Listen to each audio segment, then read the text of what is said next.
Amen. Regai tisvike patime yedu ye-intercession. Amen.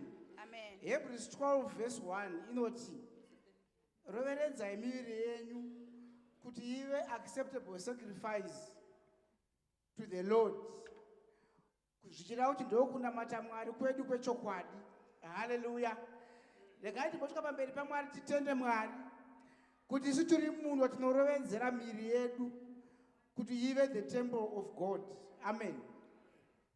Kutogona kuuya muno, it means kuti you are taking heed of the word of God. Ende pamusoro pazvo namata Mwari zvakare kuti Mwari vakugonese, because it is the desire of God that we sacrifice our bodies for him. Amen. Kuna umwe wakasacrifice miri yavo kuna zvimwe zvisina basa. Kuna umwe wakasacrifice miri yavo kuna Mwari. Isu tiri vamwe vacho vakasacrifice miri yavo kunani? Kuna Mwari. Saka naizvozvo kana paine anything chiri kukutadzisa kusacrifice, chimboti Mwari, I'm sacrificing my body, I'm sacrificing my life. I realize that my body is the temple of the Holy Spirit. Amen. Kana Mwari achiona munhu achifamba ari kuona temple yakatakura uvepo hwake. But dzimwe nguva tinobvisa uvepo hwaMwari nekusachengetedza miri yedu zvakanaka. Saka ndiringoti nguva yekuti tinde pamberi paMwari kana tichigona titende Mwari, patinenge tichitedza tikumbire Mwari vatigonese tinamati. Baba, muzita raMambo Jesu weNazareta, tinokutendai Mwari vanoshamisa mangwanani ano kuti makatendera miviri yedu kuti ive temberi yaMweya Mutsvene. Zita rinoshamisa raMambo Jesu weNazareta, tigonesei Mwari kuzvichengetedza kuti mugone kuwana ugaro pamusoro poupenyu hwedu. Muzita rinoshamisa raMambo Jesu, chishuvo chedu Mwari wedu, kuti mugare pakati pedu, kuti patinofamba tifambe nemi, patinenge tiri kudzimba tinge tiinemi mudzimba dzedu. Tiregedze kukusiyai Mwari, tiregedze kufamba tiri toga. Shoko renyu rinotaura zvakanaka kuti the steps of the righteous are ordered by the Lord. Kureva kuti nemiwo Mwari ordai masteps edu kuti kwatinoenda tiinde nemi. Nezita raMambo Jesu weNazareta, chishuvo chedu Mwari kuti miri yedu irovedzerwe, igone kuwanikwa ichiwana nzvimbo pamberi penyu. Muzita raMambo Jesu weNazareta, tinokunamatai sekereke Mwari. Tinoda kwazvo, tinosvivira kwazvo Mwari vanoshamisa kuti muwanikwe pakati pedu, kuti mufambe pakati pedu. Patinofamba tifambe nemi, patinoenda tiende nemi, patinodzoka tidzoke nemi. Nezita raJesu weNazareta, wanikwai pakati pedu nguva dzose Mwari. Pakurarama kwedu wanikwai pakati pedu. Muzita rinoshamisa raMambo Jesu, tinozvirovedzera kwamuri Mwari. Tinorovedzera nguva yedu kwamuri Mwari. Tinorovedzera pfuma yedu kwamuri Mwari. Tinorovedzera utano hwedu kwamuri Mwari. Tinodzosera zvose kwamuri, tinodzoka nazvo kwamuri Mwari vanoshamisa. Nezita raJesu weNazareta, muranda wenyu Abrahamu akati akunda hondo akadzoka nazvo kwamuri akakupai chegumi chenyu, kureva kuti he was acknowledging your presence in his life. Nezita raJesu weNazareta, tinorovedzera zvose kwamuri Mwari. Zvikuru sei miri yedu iyoyi tinoiisa pamberi penyu. Nguva yatinayo ndeyenyu, itaise kuda kwenyu Mwari neupenyu hwedu. Taurai pakati pedu sezvamunoda mutigonese murimi. Muzita rinoshamisa raMambo Jesu weNazareta, tinokuongai mangwanani ano. Tinosvivira kugara muimba yenyu kwamazuva namazuva, nekuti Dhavhidhi unonga takafara kwazvo panakanzi handei kuimba yaJehovha Mwari. Chikonzero paaienda ainzwa kufara pakati pake. Muri Ishe wedu, muri Baba wedu. Naizvozvo tiripo pamberi penyu kuti mutishandise muite zvamunoda neupenyu hwedu. Muzita rinoshamisa raMambo Jesu. Haleluya, haleluya. Regai tipfuurire pamberi tichinamata Mwari wedu kubhuku yaIsaiah chapter 18 verses 5 and 6. Inotaura nezvekuti isu tirifu, we are clay in the hands of a potter. Amen. Zvichireva kuti muumbi wehari anoiumba zvaanoda, anoita shepi yaanoda. ikasabuda zvakanaka kuna ngoipwanya futi oigadzirisa kuti imire zvaanenge achida. Amen. We are clay in the hands of a potter. Chimbotendera Mwari kuti vashepe upenyu hwako mangwanani ano. Amen. Unogona kunge uine imwe shape iri kutadza kuaccommodata zvinodiwa naMwari, but allow God to be the potter. Vhesi inongotaura submission yekuti under whatever circumstances you submit to God and you allow God to do as you wish with your life. Hallelujah. Shoko la Mwari rinoti iye akafa kuti vakurarama vachiregedza kuzviraramira, asi kuti vararamire iye wakavafira. Hallelujah. Kureva kuti pane a need for submission, a total submission to the word of God. Ngatimboenda timbonamata pamberi paMwari titi Mwari, chimbondiitaiwo shepi yamunoda, umbai shepi yakanaka inokufadzai, because you have all the power and you have got all the opportunity and the chance.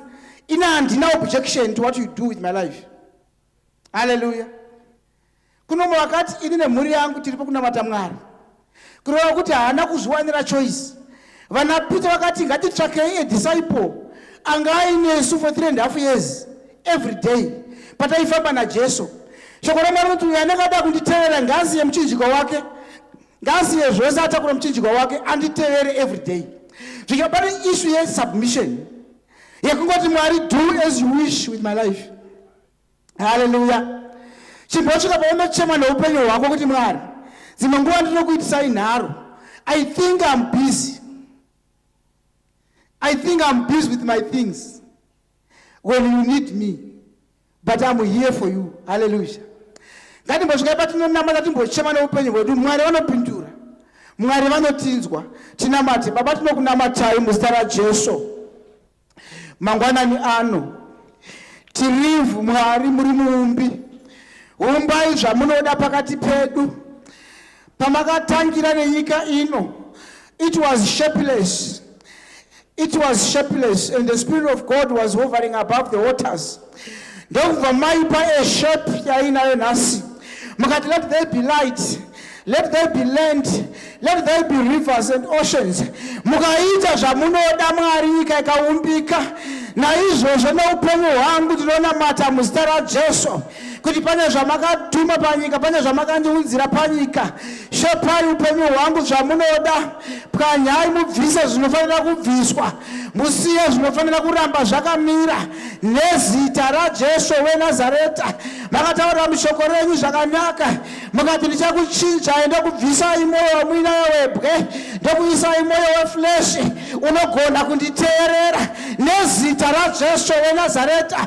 Ndimi Mwari munogona kugadzira kereke yenyu, ndimi Mwari munogona kugadzira vanamati venyu, ndimi Mwari munogona kuti umba zvamunoda. Tiumbei zvamunoda Mwari mangwanani ano, tigonesei mangwanani ano Mwari. Prepare us, oh God. We don't have any objections. Hatina Mwari kwatinotizira, hatina kwatiri kumhanyira Mwari. Hapana zvatinoda kuita nezveupenyu hwedu zvinopfuura kutuma kwenyu. Itai kuda kwenyu mukati meupenyu hwedu. We are obedient servants, oh God. Tiripo kukuteererai Mwari, tiri vana venyu. When we look unto you, we look unto our Father who has begotten us. Kuna Mwari wakatizvara, kuna Mwari wakatipa upenyu, kuna Mwari akatida tiri vakaipa kwazvo, pasina chakanaka chakachiri patiri, asi iye akatizviwa nerudo rwake, iyesu tikamuteera. Nezita raJesu weNazareta tinokunamatai Mwari. Gadzirisaiwo upenyu hwedu, gadzirisaiwo pakacheyama pose, gadzirisaiwo pakasarurama pose, muzita rinoshamisa ramambo Jesu, kuti tigone kukondeina kutuma kwenyu, kuti tigone kukondeina Mwari mweya mutsvene mukati meupenyu hwedu, that we may be able to be vessels of honor, mavessels anogona kutakura shoko renyu. Ticha saDhavhidhi noti ina handidi kukutadzirai, nokuti shoko renyu takariviga mumwoyo mangu. Nezita raJesu Jesu weNazareta, tikonesewo Mwari muservice ino, tikonesewo Mwari muservice ino, batawo upenyu hwedu, batawo upenyu hwedu Mwari, umbawo upenyu hwedu Jehova. Hatidi kuramba takadaro, tinoda kushandurwa nemi. Hatidi kuramba takadaro Mwari, tinoda kushandurwa nemi. We need to be changed by you. We need to be formed by you. We need to be instructed by you. We need to be given a shape and a form by you. Holy Ghost, work within us. Titiremo zvakanaka Mwari. Paulo unodaro, unoti my children, ndinoramba ndichishingirira pamberi paMwari kusvika Kristu afumwa mamuri.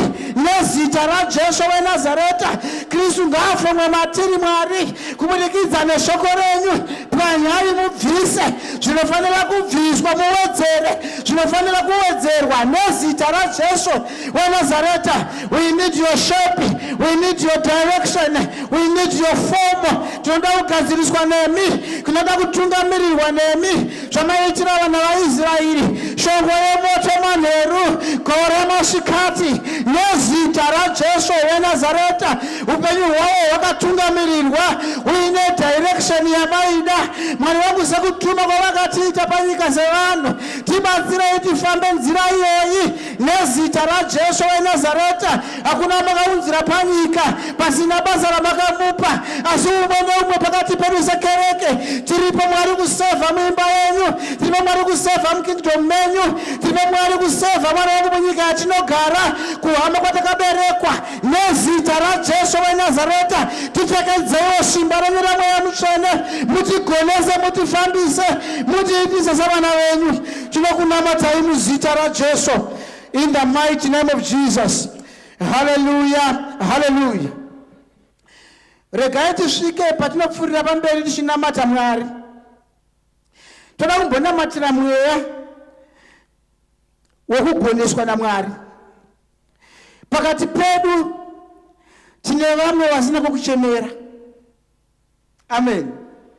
Nekuti wewe una sekuru wako unogara nawo, kana kuti una mudzimai wako, kana kuti una baba wako, kana kuti una hama yako yepadhuze. Kuna vamwe vanhu vasina kuchemera vari pakati pedu.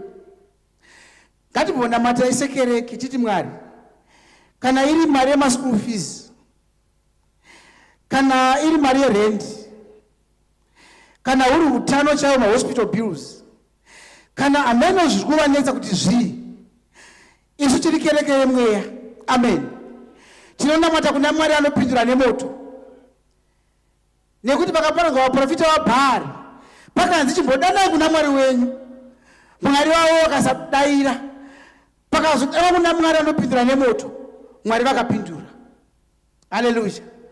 Ngatinamatirei hama dzedu dzakadaro, vasina pekutangira sechechi, kuti kana Mwari vakapindura newe unzwe kufara, kuti tiri kunamata Mwari anoita sei, anopindura minamato yedu. Hallelujah, hallelujah. Shoko raMwari rinobva rati, is there anything too difficult for God? Hallelujah. Regai ndiri nemweya umwe chete iwoyo, in that same spirit, iwe chimbozvinamatira uti Mwari kana achinge ari Jacob, within 3 days pfuma yake ikamultiply. Kana ari Joseph, between 2 nights from prison anga a prime minister. Amen. Saka iwewe une zvimwe zvinhu zvauri kuti zvandigoni, maybe because handakuenda kuchikoro, maybe because ndakapfupika, maybe because handina muscle, handina muscles, maybe because my background haite, maybe because njere dzangu hadzina kunyatsoita zviri right.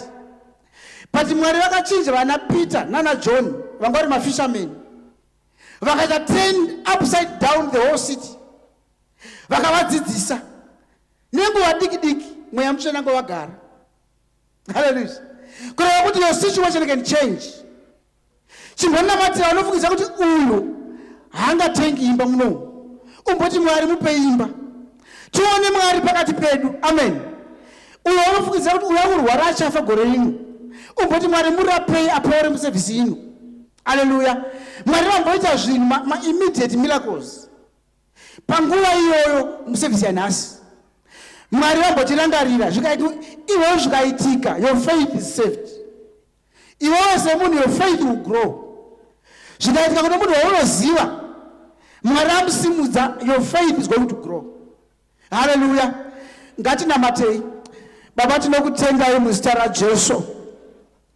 Muri Mwari venherera, muri Mwari veshirikadzi. Kune vamwe vana pakati pedu vakafirwa vari vacheche. Upenyu hwavo hune machallenges enyika ino. Asi ndinofara nekutenda nekuti shoko renyu rinoti, is there anything too difficult for God? Munyoro vayora achiti, I can do all things through Christ who gives me power, through Christ who strengthens me. Tina Mwari vanosimbisa vana vavo. Tisimbisei sekereke Mwari mangwananyana. Nezita raJesu weNazareta. Tigone kuita zvose pakati pedu. Nyelela dziri pakati pedu Mwari. Vasina vana vaendesa kuzvikoro, vasina vana vatengera hembe. Itai minana inoshamisa. Nyika izvizive kuti tina Mwari anorarama. Kuti kune Mwari unochengeta nherera neshirikadzi pakati pedu. Nezita raJesu weNazareta. Vanhu vangatidzikisire, asi Mwari munosimudza zvakadzikisirwa nevanhu. Munosimudza marombe muchimagadza nemachinda enyika ino. Tinokunamatai nezita raJesu weNazareta. Hakuna situation isingagone kuchinjwa nemi Mwari pakati pevanokunamatai. Rangarirei kereke yekwedu. Dzidzisai ndangariro yedu Mwari, kubata kwenyu kunoshamisa. Kuti muri Mwari vanochengeta. Kana shiri zenyenga dzisingarimi, dzichirara dzadya, ko vakakunamatai Mwari we. Tinotenda kuti vanochengetwa nemi. Ngavachengetwa nenzira inoshamisa. Ngavachengetwa nemutoo unoshamisa. Tinonamata kuna Mwari vanoshamisa. Mwari vanoita zvinoshamisa pakati pevana vevanhu. Tirangarireiwo Mwari. Varipo pakati pedu vakashorwa nevanhu venyika ino, vakadzikisirwa, vakanzi havana kwavanoenda, vakanzi havana zvavanoita, kunyange kuti vakaberekwa Mwari, vaititarisira pasi, vanotitarisira pasi vakuti hakuna kwamunoenda. Asi imi Mwari munosimudza marombe. Tisimudzei mugore rino renyasha. Tisimudzei Mwari nenzira inoshamisa, zvisina oda yenyika ino. Tinonamata muzita raJesu weNazareta. Iye wakatipa qualifications yekuita panosingasvikwe nevanhu. Iye wakatigonesa Mwari vanoshamisa. Akati everything born of God overcomes the world. Everything born of God overcomes the world. Everyone born of God overcomes the world. We overcome this world through the power in Christ. Nezita raJesu weNazareta. In the name of Christ, everything shall bow and confess that He is the Lord and He is the Christ. Muzita rinoshamisa ramambo Jesu weNazareta. Minana panzvimbo ino, minana kuupenyu hwedu. Tinoda kuona Mwari vanhu vachisimudzwa nemi. Vainzi havagone vachigoneswa nemi. Vainzi havana vachipiwa nemi. Nezita raJesu weNazareta. Kana zvikasashamisa havasi Mwari. Tinoda zvinoshamisa pakati pedu, zvinotivhundutsa pakati pedu. Emi Jehovha muchirangarira umwe neumwe. Nekuti kana tinge tiri mukati memba ino, tinotarisa kwamuri toti Baba, chikonzero muri Baba vane rudo, vakatida kwazvo, tiri vakaipa kwazvo. Nhasi tamuimba yenyu Mwari, musatisiye tiri tega, pfurireiwo mberi nesu. Muramba kutiratidza ruoko rwenyu, tione chiso chenyu, tione chiso chenyu pakati pedu. Muzita rinoshamisa ramambo Jesu. In the mighty name of Jesus. Hallelujah, hallelujah. Regai tipfuurire pamberi tichitenda Mwari. Kada mumbonamatira chinhu chinonzi kutenda. Amen. Toda mumbonyadzisa Satani mangwanani ano nechinhu chinonzi kutenda. Regai ndingochitsanangura zvishoma nditi. Anotenda anovimba nechaanotenda. Amen. Saka dzimwe nguva unogona kuvimba naSatani usingatozivi kuti ndakuvimba naSatani. Ukasya anything chiri around you, uri kuvimba naSatani kuti Satani anozvigona. Amen. But you need to know, is there anything difficult for God? Kana tikapindira tichiti hakuna, zvinoreva kuti matiri nhasi hamuna fear. In every situation that you are facing, you are saying, with God, all things are possible. Hallelujah. Kana kuti umboudza ma-situations ari kukunetsa muupenyu hwako, umboudza ma-situations ari kubva nekwawakazvarwa, umbotaurira ma-situations ari kunyika yekwako, ari kubasa raunoita, ari kumakambani awinawo. Uti with God, all things are possible. Hallelujah. Chimboudza Mwari kuti zvatakaronga nemi Mwari hakuna zvinoramba. Satani zvaakabata zvese achazviregedza hake. As we pray today, speak fire of the Holy Ghost. Kuburikidza nezita raJesu kuti chese chakabata upenyu hwako ngachizvinzwe nhasi. Hallelujah. Ngatizwe patinonamata. Baba, nezita raJesu weNazareta, makandiita mukundi nekupfuurisa.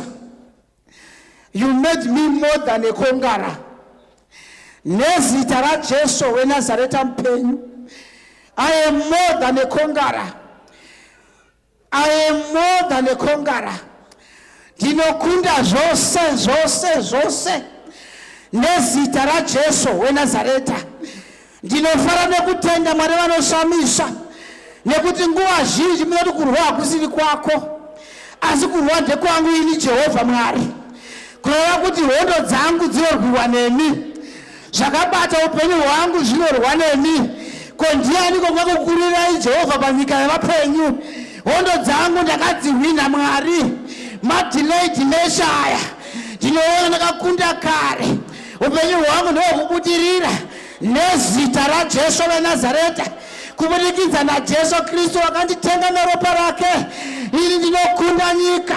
Kubudikidza naJesu Kristu wandakatenda kwaari, ndinokunda zvinorwisa upenyu hwangu nezita raJesu weNazareta.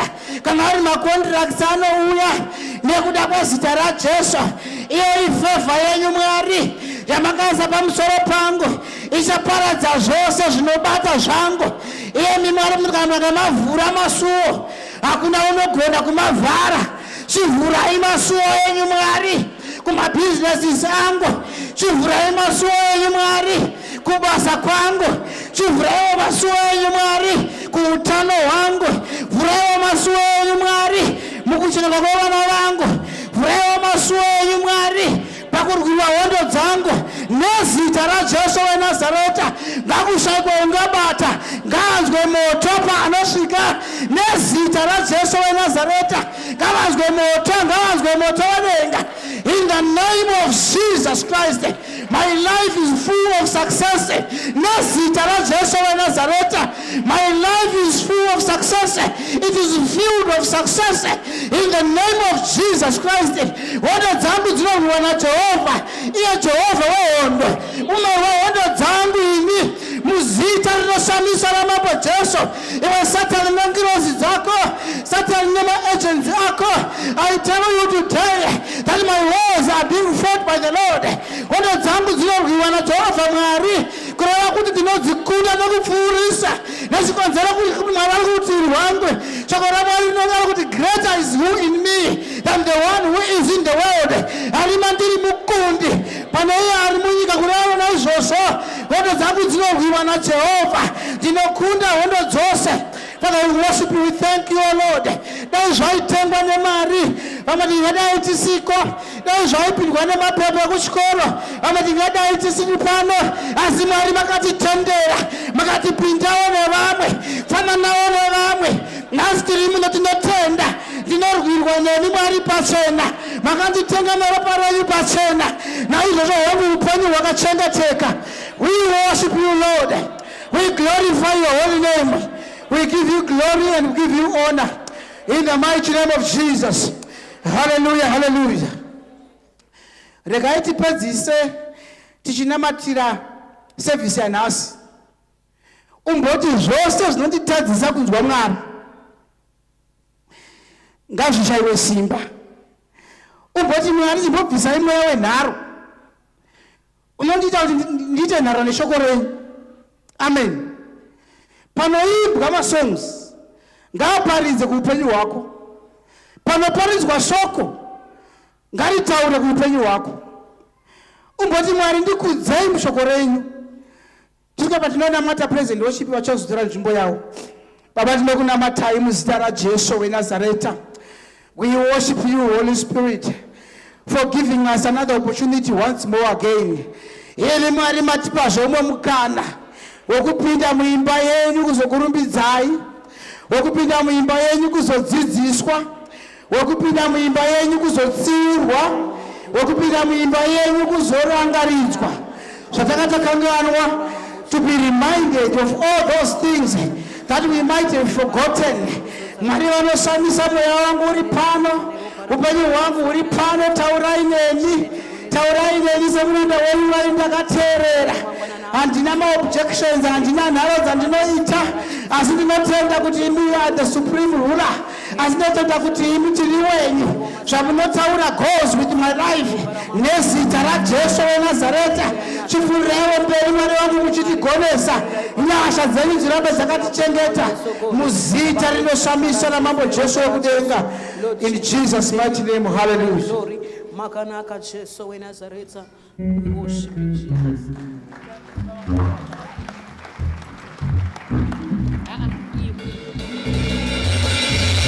Tibatamudze maoko tichitenda Baba Magunda mangwanani ano atitira zvakanaka.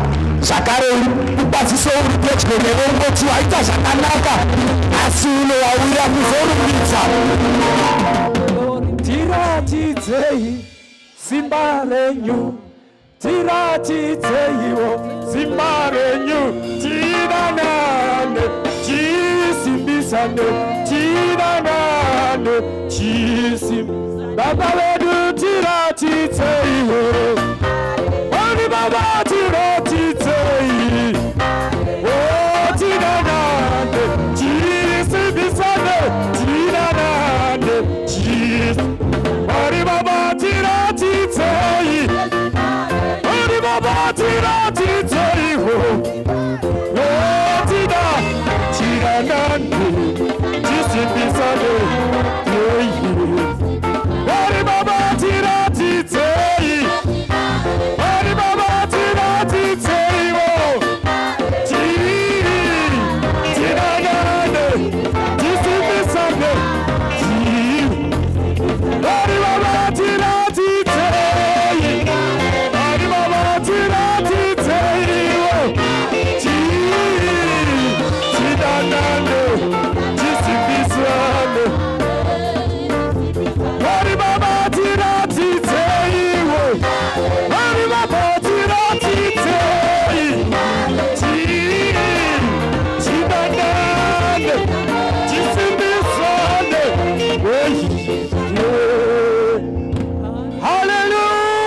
Hallelujah! Wakadzirira rekufarira Mwari wako mangwanani ano. Chimbozviudza pauri kuti ndauya kuzofarira Jesu. Chimbopinda futi kuti ndauya kuzotambira Mwari wangu. Wonderful. Hakuna wakaita saJesu, hakuna wakaita saye, hakuna wakaita saJesu, jina. Pinda futi.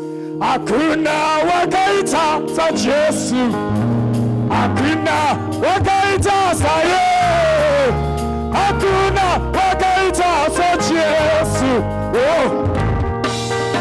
Iwe hakuna wakaita, hakuna wakaita, hakuna wakaita, hakuna.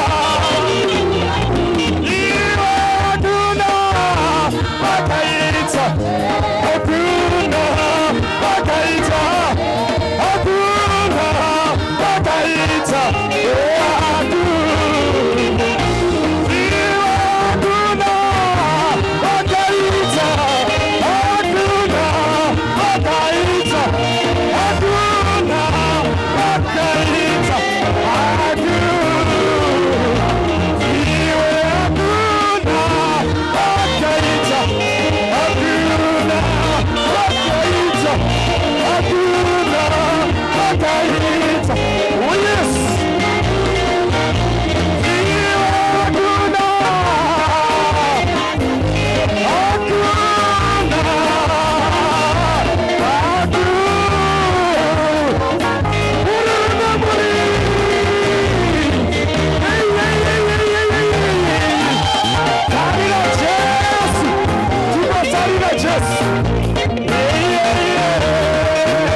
Satafita kana mea mutane wa karaba msoropa ndichaimba samiri awona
Umudimu alite.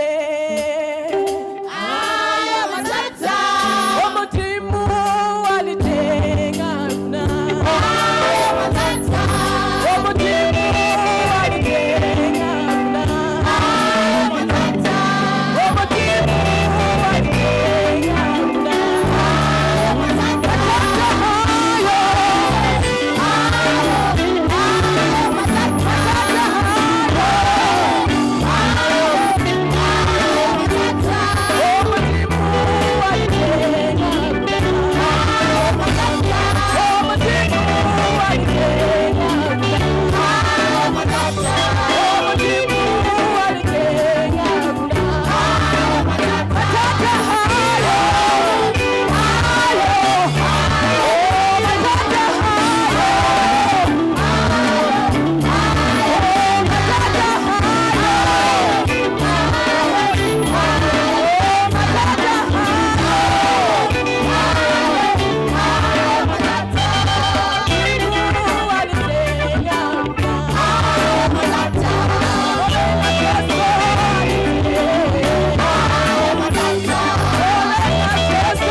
Kuwanda nezvakanaka azvinouya Jesu bako rekuwanda nezvinorema kana zvichiuya Jesu bako rekuwanda nemufaro wacho paunouya Jesu bako rekuwanda isho Jesu uri kuwanda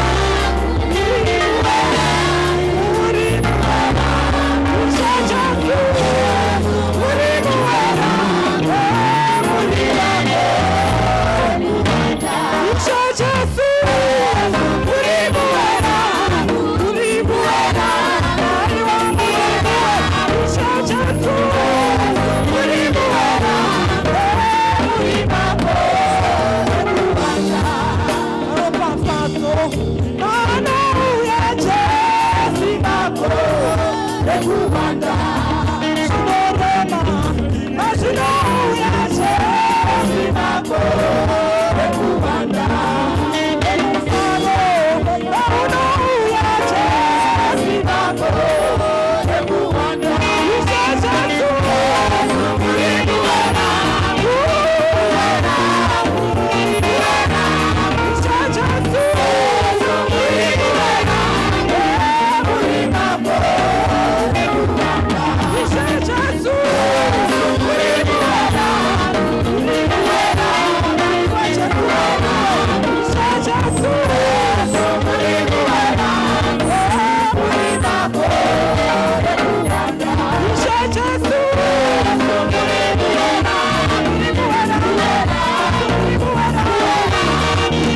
redu, tini utisiro wedu, namaranyano waine kuti makanaka, atinoda kuwanda Jehova muri utisiro wedu, munguva dzekufara tinowana rugare mamuri, azvinoreva tinokumbira kuzita rekumusoro mazita wose, azviita Jesu namatwai, muchina werugare tinokuona.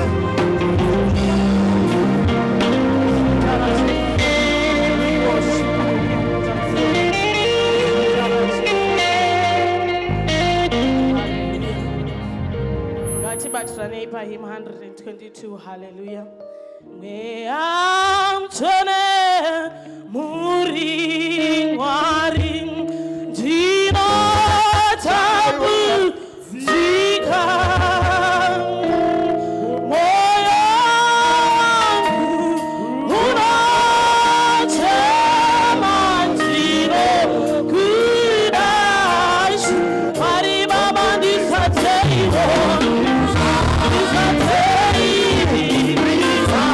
ndisatei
Glory be to Jesus. He's worthy. Jesus, we honor you. Thank you, Jesus. Changu sarapanyika ino dete kuna mata cha sarapanyika ino dete kuna mata sarapanyika ino dete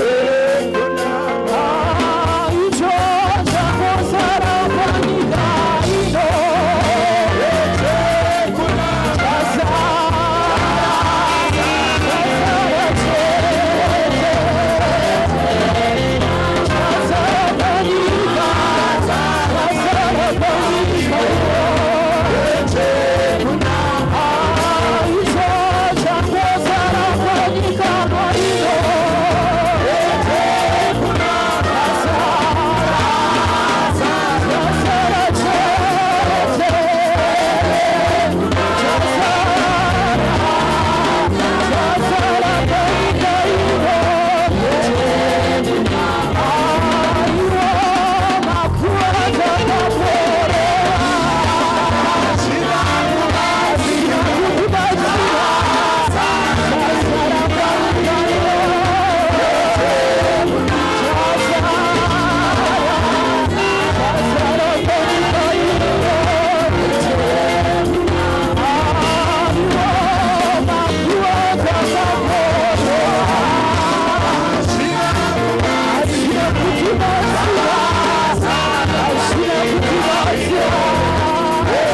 makanyanya nokunaka iri kukwitwa ndashenyumwari abanazi taracheze Nazareta chasara panyikaira kunamata chasara panyikaira kukuta zikarenyu mangwana nano namatwai mangwana nano shete kumuchiwai nesi taracheze Nazareta tine kutumikira rishakamire tine kufaikira rishakamashebe iwani makanyanya nokunaka ariweze zikarenyu mangwana nano iwani zitari pamusoro kwamazita eyamushebe iwaweze irakuwapai mangwana nano shete isefoza plorodemo tinokuna watai mangwana nano eyamuchengetera uchiwenyu nesita rachese weNazareta tinonamacha mangwana nano simudzirwai chese kuwaiviri iyani mukora pachimano eyamuchene meyamuchene tinokuna matai zvakanaka tinokuna matai zvichirema tinokuna matai zvichirwadza iwakoja mushanduke mangwana nano nezita rachese irimekode torai chimweni mangwana nano nezita rachese eyamuchene we worship you tinosimudzira zita renyu Mwari nezita rachese nezita rachese nezita rachese eyamuchene tiramariro hoda dzedu tirarurwa nedu eyamuchene mangwana nano zvose mese negese tinokuda ime yamuchene waMwari izita rachese weNazareta mazita evanhu ngaadzidziswe renyu zita riprofiri nemakavenesa makanyanya nokunaka makanyanya nediri mangwana nano iwoshikusvizika iwe namashikata ramayeka rekete yamena mashikata reketerevoshikarianabosa you are worthy Jesus we worship you King of glory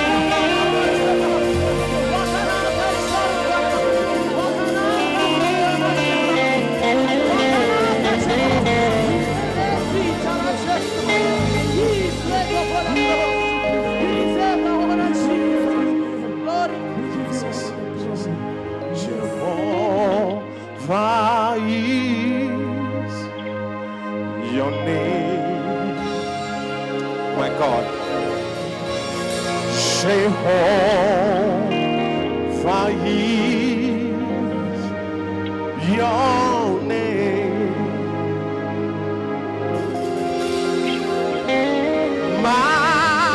mighty warrior, great in battle, Jehovah is. Somebody must worship right now. Hey, mighty warrior, great in battle,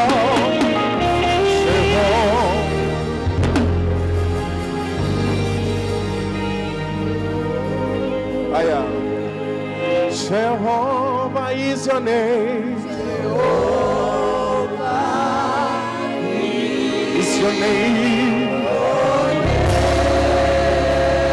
Jehovah is your name.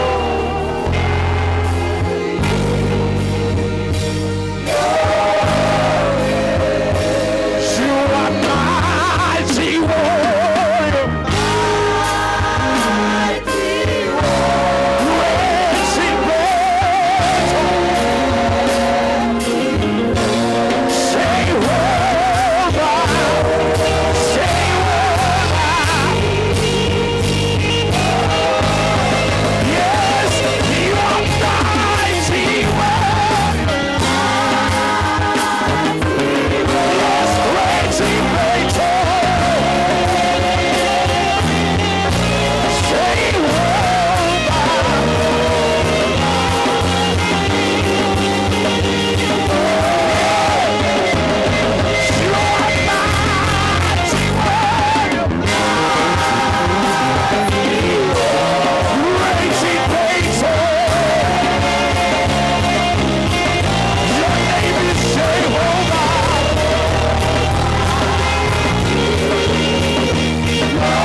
your name.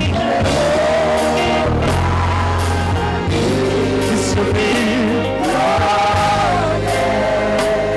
Jehovah is your name. It's your name.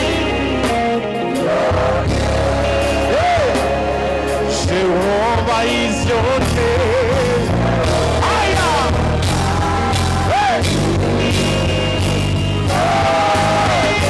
Yes, you are mighty warrior. Yes, great in battle. Your name is Jehovah. Your name is Jehovah Jireh. Jehovah Nissi. You are mighty warrior. Great in battle.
Thank you, Jesus.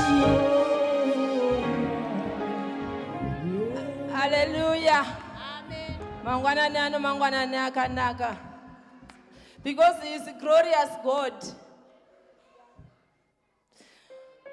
He is glorious God. His glory, we see him in the spirit. Someone to sing glorious God. Praise.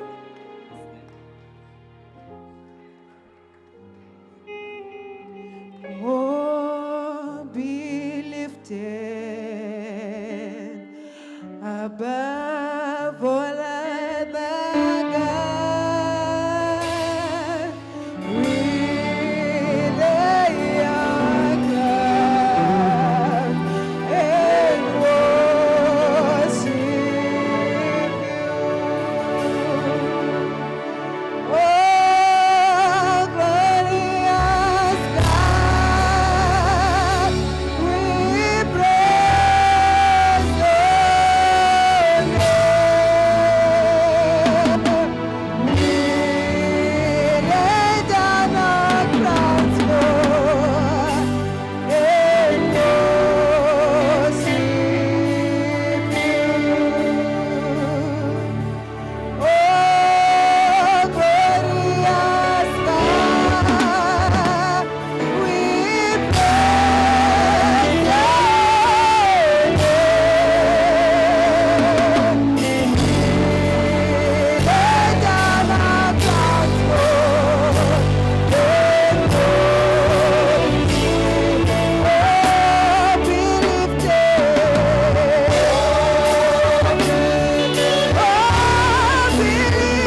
tiraramire ngatirambe chisimudzira zita renyu Jehovha ticharamba chisimudzira zita renyu Jehovha chire ticharamba tichisimudzira mweya mutsvene waMwari Baba tinokutenda mweya mutsvene. Amen. Tinotenda praise and worship. I think this was the best from January that I have ever heard at this church. Praise and worship. Thank you, Tora nzvimbo zenyu. Mumwe wangatadze kuziva kuti tiri kumboti kudii when we are saying glorious God. We praise your name. Kungozvitarisa iwe, you see the glory of God. Ingotarisa kumadziro ikoko, you are going to see the glory of God. This is beyond human nature. This is beyond human thinking. Kuti zvitina chimwe chinogarana pamusoro pechimwe. Kuti tive a big building like this. Just people outside the window, you are going to see the glory of the God. Kuti miti inongokura isina anodiriza. Kuti mubunde munomera maruwa. Kuti you are coming here. You are eating every day. Wakagara pacheya. Uri mukati mekereke. You are just seeing the glory of God. Kuti akafunga pakuimba. That is the glory of God. It's beyond human thinking. Is beyond human thinking. This is the glory of God. That's why we are saying this morning, you are glorious God. There is no dictionary that can define the glory of God. You are worthy to be praised. You are worthy to be praised. You are holy. Your omniscient presence. We are worshiping him in South Africa. They are worshiping him in South Africa. They are worshiping him in Zimbabwe. They are worshiping him in Botswana. They are worshiping him in America. You are glorious God.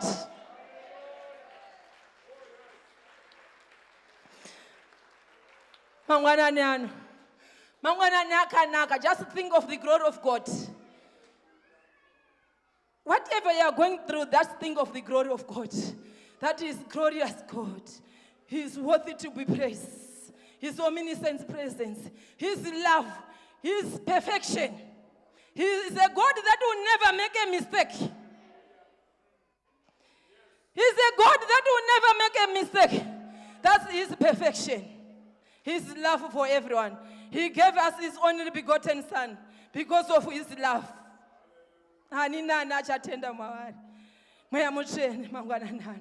Mashita henyu, he's glorious. Ingotaura out, he's glorious, he's glorious, he's glorious. Just shout wherever you are, he's glorious. You are seeing the glory of God, just shout. You look at the person sitting next to you, you are seeing the glory of God, just shout. Glorious God. Saka murumbidzai tinoona kubwinya kwake pese patinenge tiri ndo saka tauya mangwanani ano mugote kwarino raakasarudza kuti tizvinamatire. Tinoda kutenda mangwanani ano namfundisi wedu namama watakapuwa. This was by divine intervention. It was not a mistake. That was beyond human thinking also. Kuti tingowanikwe tavakupuwa mufundisi wanomira nesu muhondo dzimwe dzatisingazive nadzatinoziva vanenge vachikurwira. Nyangwe wakasakufonera asi vanenge vachifunga zvazvo. The other day ndakagara pamba pangu ndakafutanga kufunga nezvamufundisi dai wambosvika pano masituation yandiri. In 2 minutes time zvikanzi tiri pagate. Ndikaona kuti this was a divine connection. They knew what I was going through before I even tell them. There are times you don't need to tell them. There's no need to tell them because they know. Nokuti awa vanhu vaMwari vakatungwa panguva yavo kuti tizosangana kuti ini newe mweya yedu iponeswe, kuti inewe tisimuke from glory to glory, tibve pano chimwe chinhano tiende pano chimwe chinhano. Mangwanani ano ngatisvike patinorombera maoko tichingoti thank you kusiya mhuri dzavo, thank you kusiya family yavo, thank you kusiya basa ravo, thank you vamwanyamuzive. He's just like qualified our pastor like any other man. Waikwanisa ngoti ndiri kuda kushandira mhuri yangu, but wakasarudza kufudza iwe mufudzi wakanaka. Fudzai mweya yedu. Baba, inino mhuri yangu tinokudai, sekereke tinokudai Baba, inzwai kudzirwa tinokudai Baba.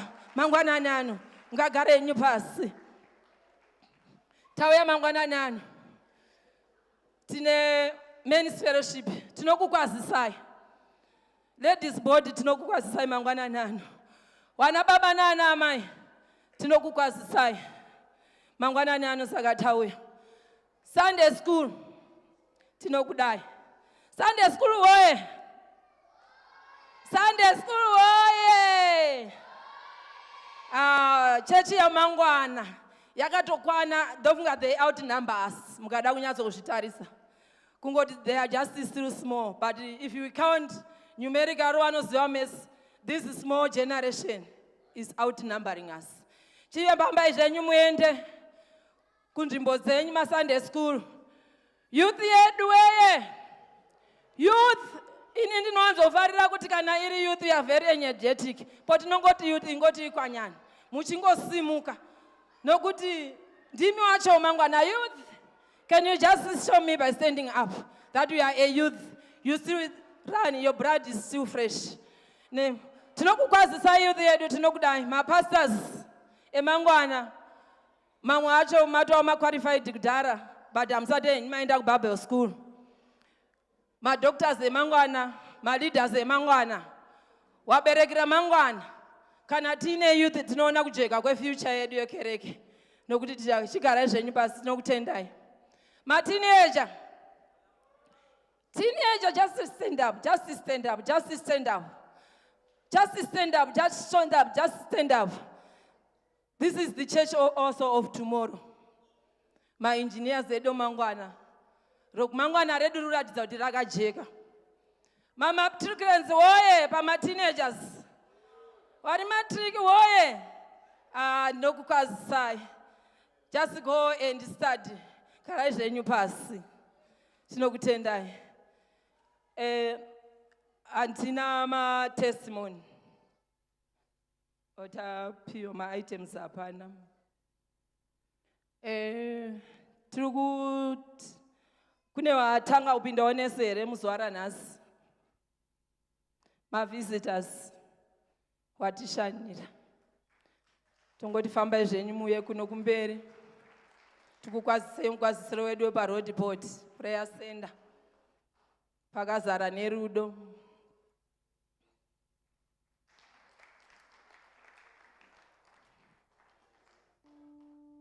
Kufara kusangana, tiri kufara kusangana.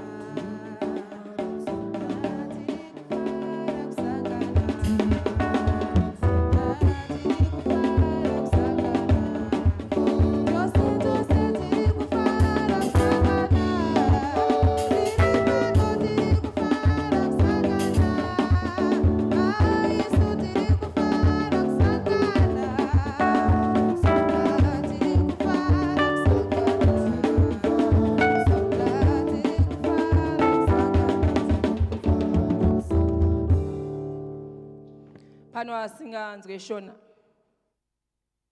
Tese tinonzwa Shona. Amaita zvenyu kuti chakauya nengarawa. Ini ndoitwa Gogo Shakata. Nokuti Mai Shakata varipo. Ndiri mukadzi womurume mumwe chete. Ndinoakandida. Tinopinda pano pa AFM Road Port Prayer Center. Ndakanzwa nezvaJesu. Ndikadaira. Tinoda kuti tizive kuti masvika sei pano. Makaona pazvivhitivhiti here, munhu akukoka here. Uye pano pakereke pedu pano tinowanzo kuparira vanhu vanouya zvachose. Motiudzawo kuti mashanya here kana kuti mauya zvachose. Kana mauya zvachose munoona wese avo mafariro vanoita. Nokuti vanofarira vaenzi vanouya kuzvachose.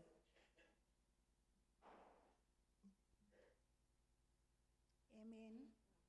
Ndinoitwa Mai Mzuri. Ndiri mukadzi womurume umwe. Nhasi ndauya kuzoshanya.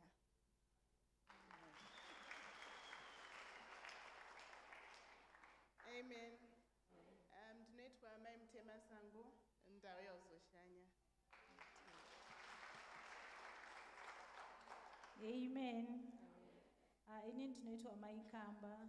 ndainvitwa nababa namai Kamba vanogara kuno kuRoadport. Chechi ndo chechi yangu yandakakurira. Amen. Nekuzororwawo ndakazoendawo kune imwe chechi, asi ndina matireni ndikuda kudzoka muchechi yangu. Ini ndadzoka kwasara baba kuti Mwari vangotendera kuti tuye pamwe chete. Amen. Amen. Ayo mapepa maka, but one of the main information about the church, where it is coming from, where it is going, and the other one, muchafira information in, moisam offering basket, cannot mopa ma asha, and then after service, unaenda pama sofa ari apa, akapakanzi connected lounge, kuna baba wari kusimudza ruoko. Kereke inozva inoda kuitirai, inoda kukukwazisai nomuto wakasiyana. Mungagara henyu pasi.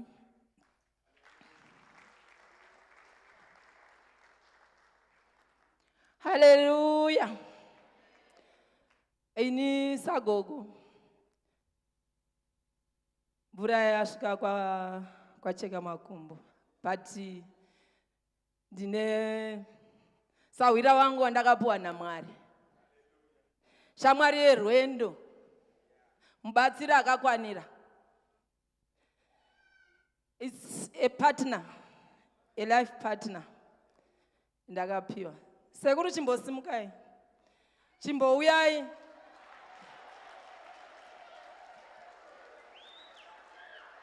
This is not by mistake.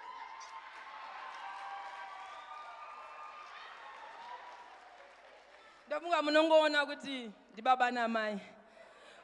Mukati memba ino ndine vazukuru ndakapuwa naIshe. Wari mukati memba ino. Ndofunga ndamboti inini ndiri gogo. Namai Zhakata wari pano. Makoti, can you stand up? Mazuva ano ndosaka mukuona nasekuru tiri kubwinya, tinowari kutibikira. Amen. Hallelujah. Ndine mwanasikana wangu zvakare ari mukati memba ino ndokukwazisa inzwa kudzirwa kudzai. Ndofunga ndamboti nguva yedu yapera. Nguva ino taakusiyira baba wedu watipakurire zvawatigadzirira muzuva ranhasi. Chingosimukai muchiombera maoko, omberai zvakanakisisa. Amen. Hallelujah. Titende gogona sekuru Zhakata. Tingovafarira vachigara pasi muzita raJesu. Tese takachamira kudaro. I've got a dear daughter, Mai Masuka. I have something to say to the church. And this kuvaona pavari. Can we clap hands? Our dear former vice chair led vaifamba nesu for the past. Oh, Mai Masuku, kwete Masuka. And it, regai ndivatendere ndaconfuse vanhu. Regai ndivatendere vauye vazotenda vakarasikirwa na baba mazuva mashoma atadarika. Ngatingovapai mukana wekutenda kereke kwemaminutes mashoma. Makadi chechi FM andina hangu mashoko akawanda ekutaura. Ndoda kutenda mama nababa nekufamba nesu nekuva neni kubva musi wekutanga wandakawirwa nedambudziko.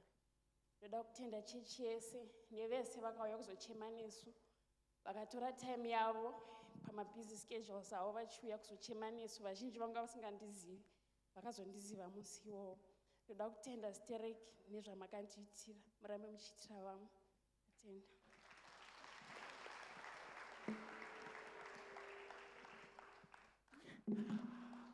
Hallelujah.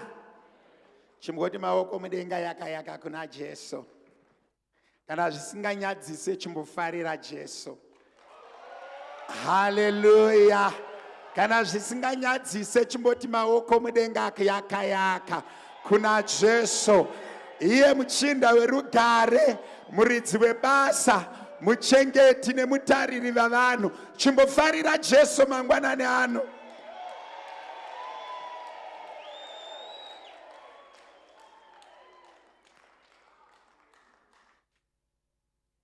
Hallelujah. Hallelujah. Kune imwe song handizivi kuti munoiziva here inonzi Open the floodgates of heaven.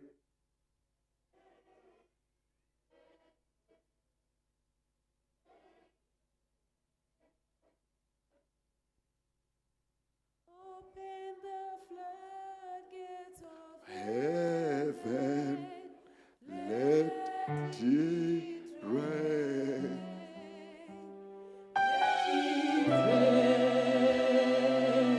Open, so farewell, let it rain.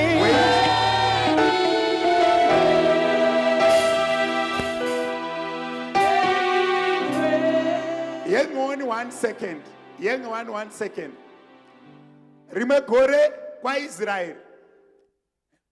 Usaende kure ndokuda gadzirisa ndoda kutongobatsira church kana kubatsirikana pamwe chete nechurch. Rimegore kwa Israel. What happened? Guta rakavharirwa. Parakavharirwa makatanga kudyiwa matoto enjiva. But kune murume anonzi Elisha ari kuti mangwana upfu hwakatsetseka. Wozotarisa ukaverenga kuna 1 Samuel chapter number 10 verse 6. Lower down your sound. Pa chapter number 6 unonzwa murume anonzi Samuel anotaurira so obvati the spirit of the Lord shall be upon you. When you meet a band of prophets, it shall transform you into another person. Ndodauti ibaba hati kana mweya wa Mwari wazokupfeka ukasvika pane vari kuprofita, ipapo achakushandura to be another person. Kureva kuti mangwanani ano ndine munhu wandiri kuprofita, kuti wapinda uri mumwe munhu unogona kubuda wawe mumwe munhu, nekuti ndiye mhando yaMwari watinonamata. Ndopandiri kuti open the floodgates of heaven, let grace rain upon me. Mangwanani ano ukachitenda unochidya, ukachitenda unochibata. Acts chapter number 12 pakati peusiku pa verse 7 kusati kwachena Peter aifana kuuraiwa, but ipapo shoko raMwari rinoti mutume akavhura masuo ejeri asina makii. Mwari ngaamboita munana muservice ino akutendere kuona zvausati waona. Can he not transform you? May he open the floodgates of heaven. Mwari anoshandura upenyu hwemunhu. Ndine mumwe munhu wanda kuti atange kunzwa kuti he can open the floodgates of heaven. He can transform me.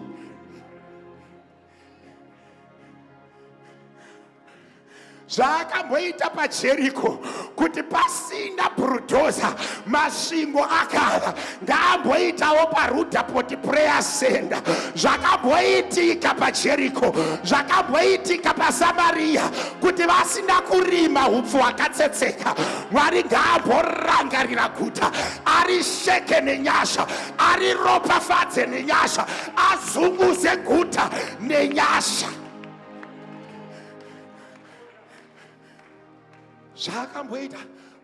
What God has done before, he can do again.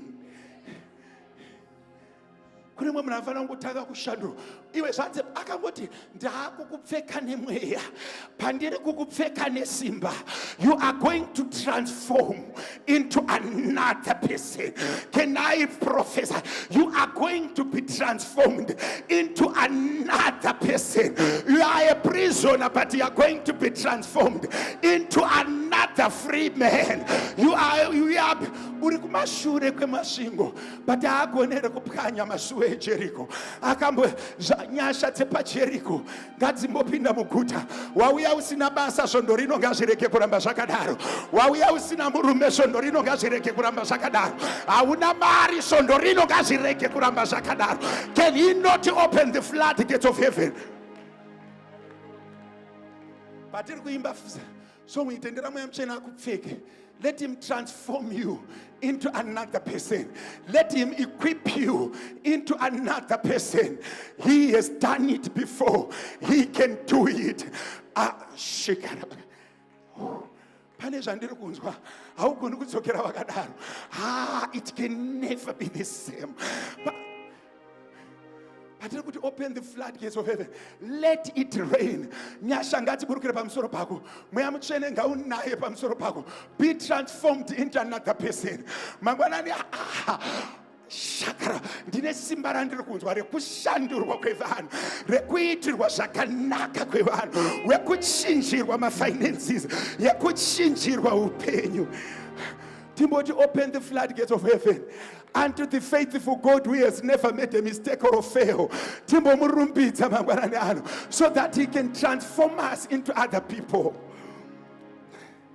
Open the floodgates of heaven. Let it rain. Let it rain. Open the floodgates of heaven. Let it rain. Let it rain. Shisarura Masua.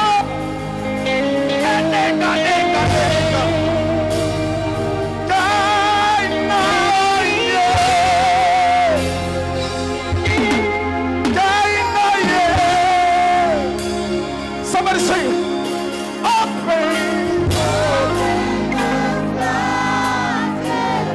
of heaven, let it rain. Let it rain. Yeah, open.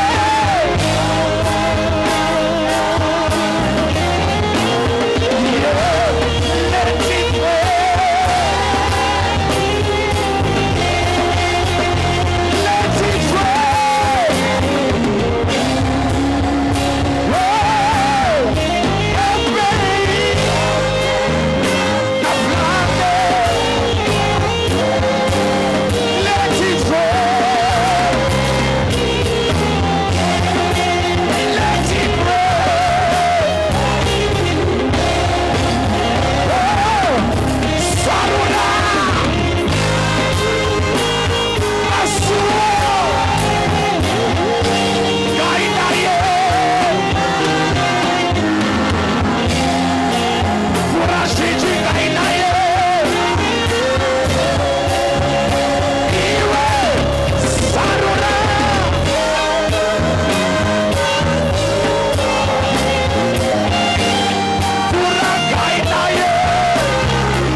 Let it rain.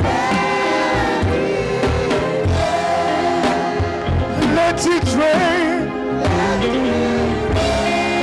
Somebody say, oh, Saruna Masua Kainaye.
masikati ano zita renyu ngarikudzwe mweya mutsvene ndinokutendai mweya mutsvene ndinokuremekedzai baba vangu kudzwai tirangarirei nemunana tirangarirei nesimba Father we worship you Father we glorify your name Father transform us into another people transform us into new creatures we sit at Jesus we worship we glorify your name we sit at Jesus hallelujah shikarabakausanda rimonorobokosuba yes Lord Jesus hallelujah tell somebody that I can be transformed tell somebody that I can be transformed as we take our seats you just need to know you can be transformed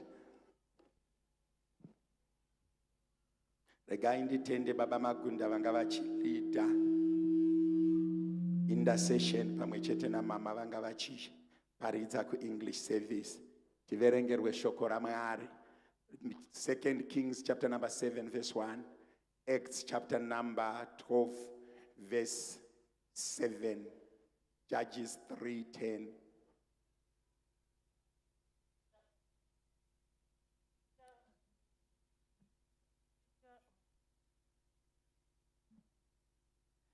Tichaverenga. Asi Elisha akati, inzwai shoko raJehovha, zvanzi naJehovha, nenguva yakaita seino mangwana,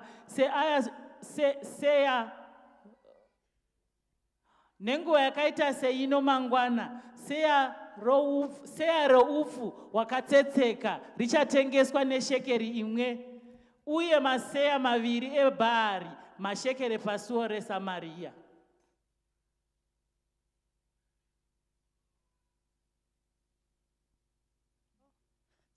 Then Elisha said, hear the word of the Lord.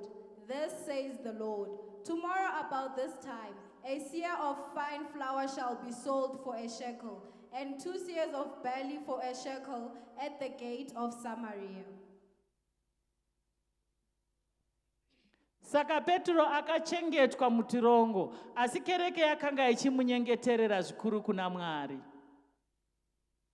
Usiku haifanira kumiswa pamberi pedare raHerodhi husati hwasvika. Petro akanga avete pakati pevarwi vaviri, akasungwa nengetani mbiri, uye varindi vakanga vakamira vakarinda vari pamukova. Pakarepo mutumwa waShe akaonekwa uye chiedza chakavhenekera muchitokisi.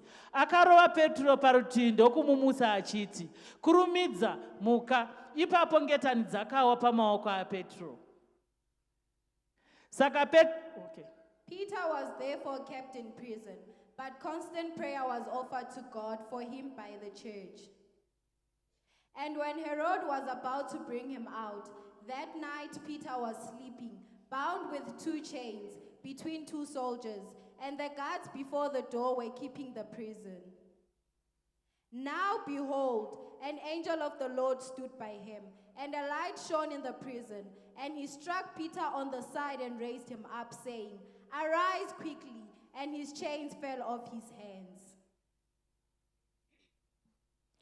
Mweya waJehovha wakauya pamusoro pake kuti ave mutongi weIsraeri, uye akaenda kuhondo.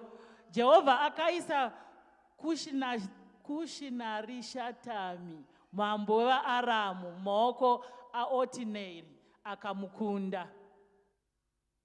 The Spirit of the Lord came upon him, and he judged Israel. He went out to war, and the Lord delivered Kushan-Rishathaim, king of Mesopotamia, into his hand, and his hand prevailed over Kushan-Rishathaim. Aropafadze kuverengwa kweivhangeri nevaverengi vayo. Ukaverenga pataverengetsa paActs chapter number 5 part B inongobuditsa song inoti ngete rauone. Nyimba vakagara ipapo ndatokupa maiki kuti undibatsire kuimba uri ipapo.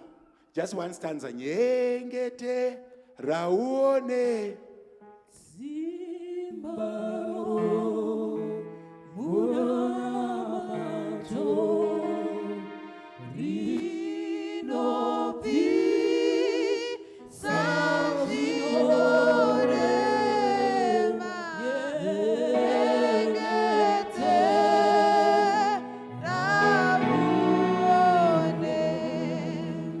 second part here, Peter, yeah, Acts 5, 12:5, But constant prayer was offered to God for him by the church. Constant prayer was offered. Kureva kuti prayer can be an offering. When God is about to do something, kana Mwari vachida kuita chimwe chinhu, He uses the Holy Spirit. anoshandisa mweya mutsvene, He packages you with the power of the Holy Spirit. anokupfekedza mweya mutsvene, Nekuti when things are normal, nekuti kana zvinhu zvakaringana, zvinoreva kuti you are not able to overcome. it means you cannot overcome. But when He wants to create a new environment or a new atmosphere, Kana achida kugadzira chimwe chihwaro chitsva, anokushandisira simba ramweya mutsvene. he uses the power of the Holy Ndopa Spirit. kundoti Saul achisangana naSamuel, That's when you hear when Saul meets Samuel, anobva anzi akazodzwa. he was anointed. After azodzwa, After he was anointed, ari kunzi kwauri kuenda, he's being told where you are going, for you to be accepted. kuti uzogamuchirwa, Kuti iwewe wasiyana naSaul wemazuva that you ese. are now different from the Saul of we always know. You will be transformed Uchashandurwa, kuva mumwe munhu. to be someone. Kureva kuti hondo dzauinadzo muupenyu, Meaning the battles that you have in life, pane rimwe simba rinofanira kukupfeka. there's another power that must fill you. It may not be permanent power. Rinogona kuva risiri simba rinogarapo zvachose. Remember kuti mutumwa haana kuenda naPeter kuchechi. Remember, the angel did not go with Peter to the church. Akangomuburitsa mujeri. He only take him out of the jail. Paakamusvitsa paaigona kufamba ega, When he put him in the place where he could walk on his own, akabva adisappear. that's when he disappeared. Peter paari kuzonokera the church in the night, When Peter is now knocking at the church at night, ari ega, when he's on his own, but simba ramuburitsa but the power that took him out ratoenda. is gone.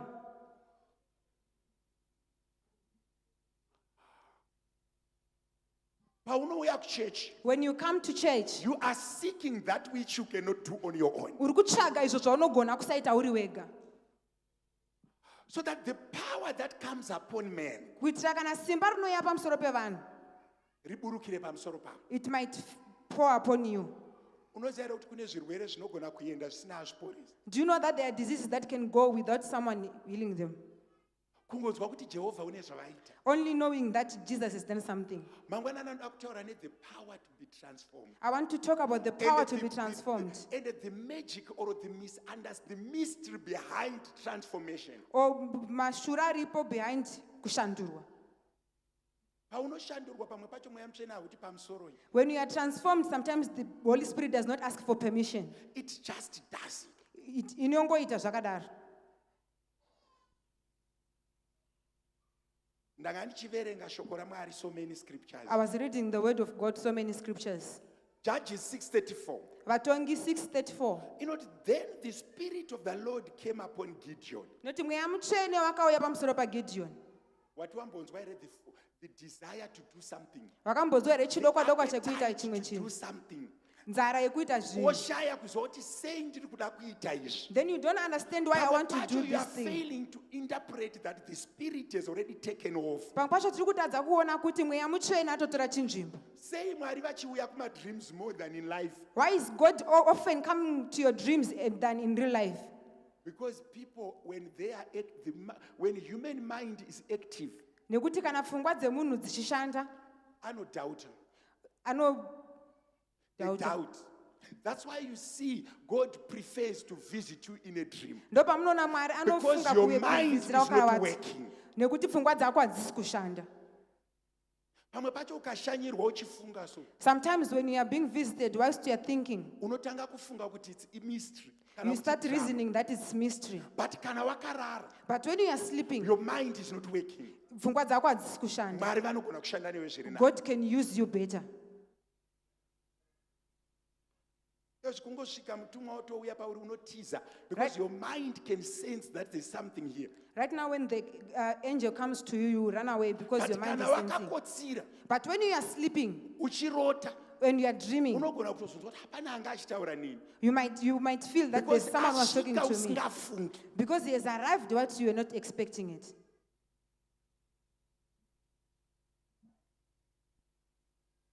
iyozvizvi tikati Mwari ngavauye vafambe apa, I'm telling you mese munooma kufreeze because you are thinking. Right now, when we say, can God come right now, people will freeze. But when you are in, that's why you see when the word of God said, they take you into trance. A trance is when you feel like hyper or something happening, then God can visit you. Jacob ari ega murenje. When Jacob was alone in the When he's desert, going to Laban's house, when he was going to Laban's house, akarara. when he was sleeping, That's when God visited. Mwari ndo Because pavakashanya. akashanyirwa akamuka. Because When he was, if he was if visited he was awake, visited when he was awake, he was gonna run away. aitiza, Paigona kudzingirirana. they would run after each other. Even when God met Moses, Even Mwari pakasangana na Moses, vakatoratidza gwenzi richipfuta he showed the burning to bush attract his attention. kuti vamudhonze vauye padhuze Nemoto waakajaira. with the fire that he is But used the bush to. was not burning. But gwenzi raisatsva, Kuratidza kuti pasvika zvakazvi pane something unique. showing kuti pane zvinhu zvisina Newe kana kujairika. Mwari akukushanyira, Even you, when God is pamwe pacho visiting you, anoshandisa nzira dzinoita kuti urege kutya. sometimes he uses ways that you will not fear. And I remember when also God wanted to give something, Kana Mwari achida kukupa chinhu, vachida kuti upi, if he wants you to give something, anogona kushandisa dzimwe nzira to get it out of you. he might use other ways to get it out Because of you. fair kungosangana na Prof Nyabadza ndoti waNyabadza ndipewo maki emota yenyu. Meeting Professor Nyabazi and ask for his car keys. You can't explain it, you refuse. Hazvitsananguriki, vanoramba. But kana Mwari akavaisa pakona, But when God puts him on a corner, he can willingly give. vanopa vakasununguka. I was being told by one guy, Ndaiudzwa neumwe munhu, zvikanzi ndakarwara and he said I was sick and I didn't have a family. and akanga asina mhuri. And I decided to give everything that I had to God. And ndakafunga kupa zvese zvandaiva nazvo kuna Mwari. Pastor vakauya pamubhedha pam, Then the pastor came to his sick bed vakati ndaakukunamatira. and he said, I'm going to pray for Then you. I said, Pastor, wait.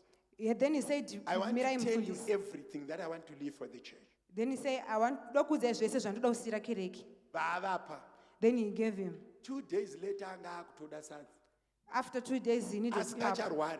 and he was no longer sick. And he discovered kuti for several years Akaona kuti kwemakore akawanda, anga asina chaakabopa Mwari. he did not give God anything. And God wanted him to start again. And Mwari vada kuti atangidze zvakare Vakatora patsva. zvese. And he took everything. When wealth had no meaning, Kana upfumi husina chirevo, ndopaakadecide kuzopa Mwari. that's when paakafunga kuti rega ndipe Stand Mwari. beside me. Vanoda kuona.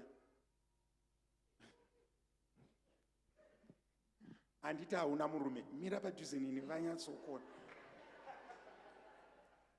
Ko ndiri kunyepa here, hana murume.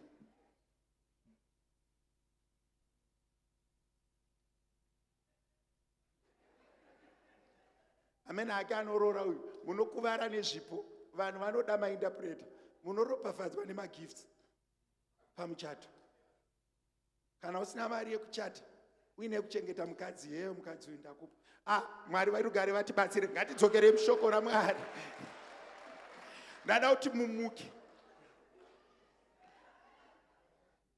So ndiri kudzokera ndonoti, I'm going back and I'm saying, when God wants to do something, kana Mwari vachida kuita chimwe chinhu, avakushandise uri zvauri. he doesn't use you as you are.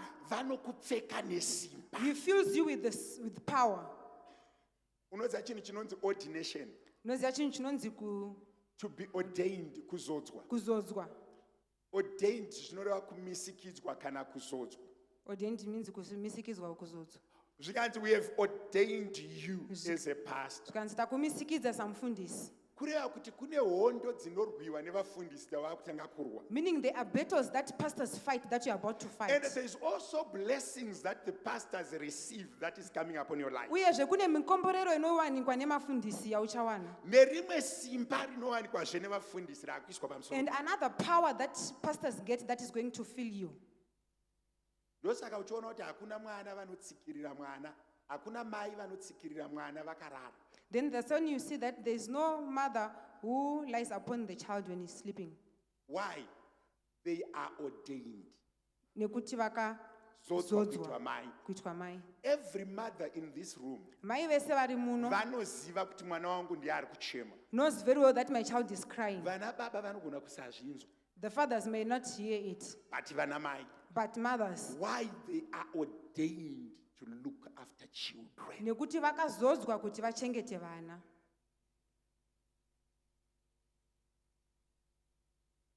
Paprayer munoda to pray at 12 munoseta alarm, Kunamata na 12 vanhu vanoseta alarm, but there's no mother who set an alarm for breastfeeding.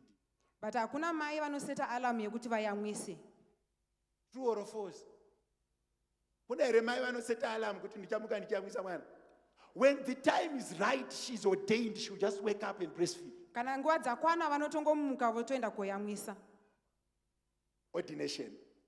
Mwari ngaambokupfeka nyaya dzako masikatana. May God fill you for your May stories God tonight. ordain. Ndinoda kutsvaga that power. Unoza chiri kuti isusu we are a Pentecostal church. When we move 1, 2, 3 steps, we need to see the power of the Lord. Tiri We chechi need yezvemwe to apa tinofamba witness the tofana kuona power simba of ramweya God. mutsvene. Because God has never fought any battle without His Spirit. Mwari havanombobvira varwa hondo From ipi the neipi time vasina of the mweya wavo. old until now, when God is about to do something, He uses the Holy Spirit. Mwari kana vachida kuita chimwe chinhu vanoshandisa mweya mutsvene. Jesu vasati vatanga kuparidza, Before Jesus started preaching, vanotoenda kunonzi pamvura kunozodzwa. he goes to the On water to be baptism. anointed for baptism. The Holy Spirit descended. Mweya mutsvene akaburuka. Akati, this is my beloved son, Akati ndiye mwana wangu in whom wandinoda, I'm well pleased. mauri ndinofara. And he started.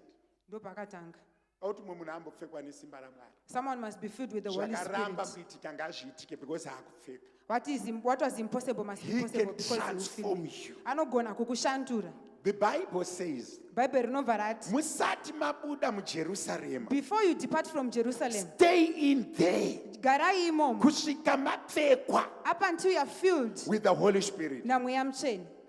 Chapter 3 Acts, On chapter 3 of Acts, on the day of Pentecost, on the day of Pentecost, the Holy Spirit came upon them. mweya mutsvene wakaburukira Vana pamusoro pavo. Peter vakatanga kutaura with boldness. And Peter started talking with boldness.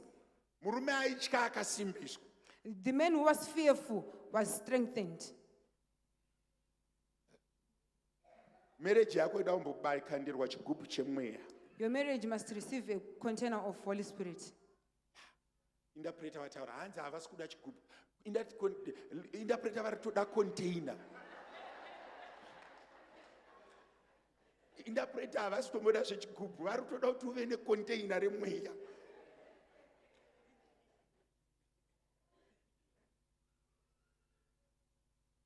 Do you know that things that we are taking ordinary, they need the Holy Spirit? Noziva zvinhu zvatiri kunyora Things nyore that nyore we are zvinoda mweya taking mutsvene. for granted, they need Holy Spirit. Zvinhu zvatiri kutora sezvisina basa zvoda mweya mutsvene. Kudanana chaiko mumba kunoda mweya mutsvene. To love one another, you need the spirit of peace. What is the spirit of peace? It's the Holy Spirit. Auti mweya mutsvene ambokupfeka master. The Holy Spirit must fill you today. I need you to be filled by the power. Do you know when the Holy Spirit is upon you, you start to tremble, you start to feel it, we start to feel the power, but He is doing it. Kana mweya mutsvene akava pamusoro pako unotanga kuzvinzwa kuti pane Gideon zvaakuita. aitova mubako, Gideon was in a cave hiding from the Amalekites and the Philistines. achihwanda kubva But achiwandira the moment the maAmalekites. Spirit of the Lord came upon him, But panguva mweya mutsvene pakauya pamusoro he was pake, ready to face them. akanga ava kuda kutarisana navo. Kureva kuti what is scaring you Kuti zvinhu zviri kukutyisa zvinoda kuti upfekwe nemweya mutsvene. needs you to be filled with the Holy Spirit. Everyone who is considered small Ani nani anonzi mudiki anogona kutransformwa into a giant anogona kushandurwa kuita munhu mukuru by the Holy Spirit. namweya mutsvene. Anyone who considered them poor Ani nani anonzi murombo anogona kushandurwa kuva mupfumi namweya mutsvene. might be transformed to be a rich person by the Holy Ani ari Spirit. mujeri Anyone who is in jail can be taken out of prison by the Holy Spirit. anogona kubudiswa mujeri iroro namweya mutsvene. Svondo rino iri This week, kutanga mangwana starting from tomorrow until Friday kusvika musi wechishanu, tinenge tichitsanya nekunamata we will be fasting and praying so that the Holy Spirit can fill us up. kuitira kuti mweya mutsvene atizadze, kunamata kuti container rambotaurwa praying that the container that was once mentioned, rive pamusoro pedu. it might be We upon are you. praying that the Holy Spirit may take the church, may fill the church, may fill our whole household. Toda kunamata kuti mweya mutsvene azadze church, azadze dzimba dzedu. Vakaita mabasa evapostori, Those who did the works of the apostles, they were filled by the Holy Spirit. vakanga vakazadzwa namweya mutsvene. Acts chapter number 3, Acts chapter 3, vakapfekwa nesimba, they were filled by the Holy mabasa Spirit, akavatevera. and the acts followed them. This week tichitsanya tichinamata every day. Then Friday Then Musoe Friday, tine all night. we have an all night. Tinouya tiri paabsolute. We will come. Tozopedza all night tichinobreka absolute. Munhu akutotya kutsanya. Zverudzi urwu hazvibvi chete asi nekutsanya nekunamata kuzhinji. We want to pray. Toda kuti tinamate. This week we want to pray. Svondo rino totofana Muupenyu kunamata. hwevana vangu, I need the Holy Spirit. In the lives of my children, I need the Holy Kuchikoro kwevana vangu, Spirit. I need the Holy Spirit. At the school of my kids, I need the Holy Mumba mangu, I need Spirit. the Holy Spirit. In my house, I need the Holy Single Spirit. mothers, taura kuti Holy Spirit be my husband. I need you in my house. Kune vari muma-marriages, declare that in my marriage, I want it to be filled with the Holy Spirit. To those who are in marriages, declare kuti ndoda kuzadzwa namweya mutsvene. Kubasa kwangu mweya mutsvene At ngaanditungamirire. your workplace, the Holy Spirit must Kumba lead kwangu you. mweya mutsvene At your ngaanditungamirire. house, the Holy Spirit must lead you. Vanotya kutsanya chete, amen.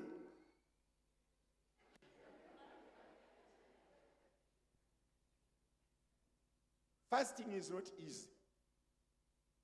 Kutsanya hakuzi nyore.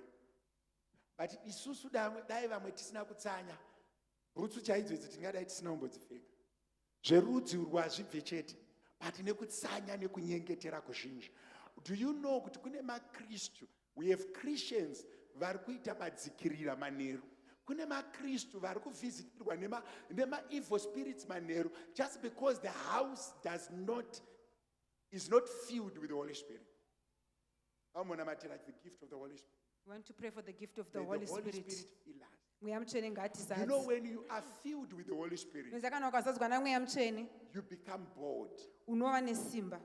You become fearless. Hautyi, You have the spirit of discernment. unova nemweya wekunzvera. You have the spirit of understanding. Unova nemweya wekunzwisisa. Kana paita mweya washa, hakuna chinokuvharira. When the Holy Spirit is there, nothing will hinder you.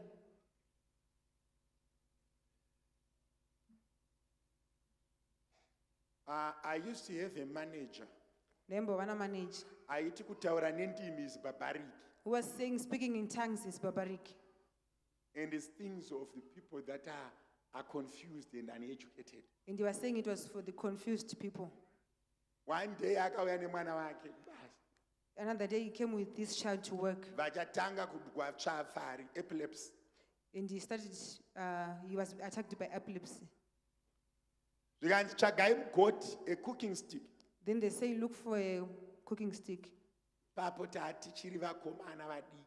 That time we were still young boys. Takangobata majozi iwayo. We just hold the jaws Tikatanga kuti shikara bakaushandari, tichitaura nendimi. and started praying in tongues. Mukomana akaita zvakanaka.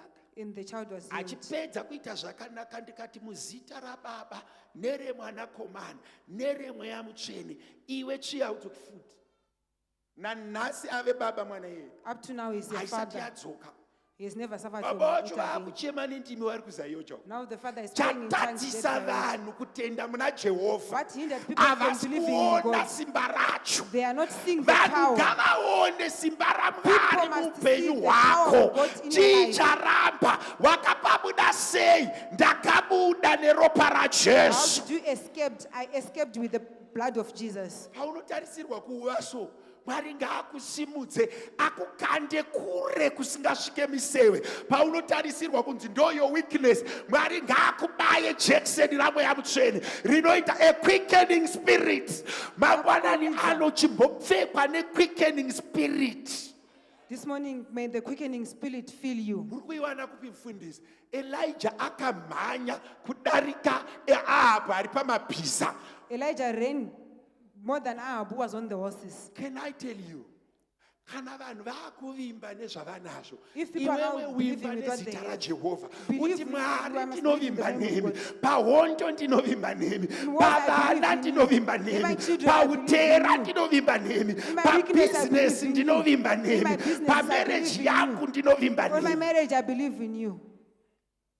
even vanhu vakati murume wako chidhakwa Even they say your ndinotenda husband Mwari is your drunkard. kuti nditombori naye I thank God because I have you. ndinotangira ipapo I'll start from there. ndinototangira ipapo I'll start from nekuti there. ndopandatenderwa zvimwe zvacho hazvisi kuitwa kuti zviri kuitwa kuti ukuru hwaMwari hugozopupurwa kuti baba ava vaitakwa bati Jesu.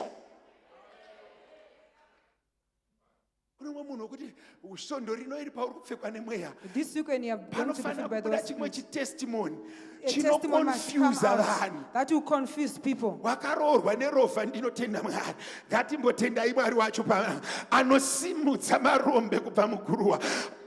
Pane mumwe munhu anofanira kutanga kunzwa kuti I need that injection, I need that quickening spirit, I need that. Bible shoko raMwari rinoti kana wazopfekwa nemweya you'll be transformed into another person.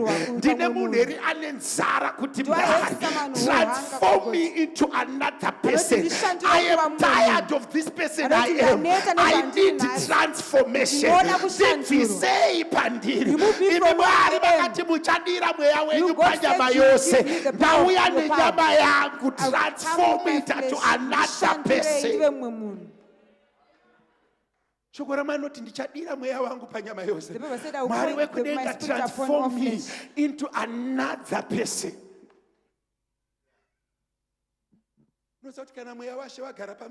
You know when the Holy Spirit fills you, you don't need to tell people that I'm transformed. haudzi vanhu kuti Unonzwa vanhu ndakashandurwa. vachiti uyu haasi mwana waJosefa People naMary. will ask, is this Simba not the son of raMwari Joseph and Mary? rapfeka The power of God ragara when it- pauri. when it You sits can on be you, transformed unogona into kushandurwa another person. kuva mumwe munhu. Guys, when the Spirit is upon you, Kana mweya mutsvene wava the pamusoro pako, evidence is there.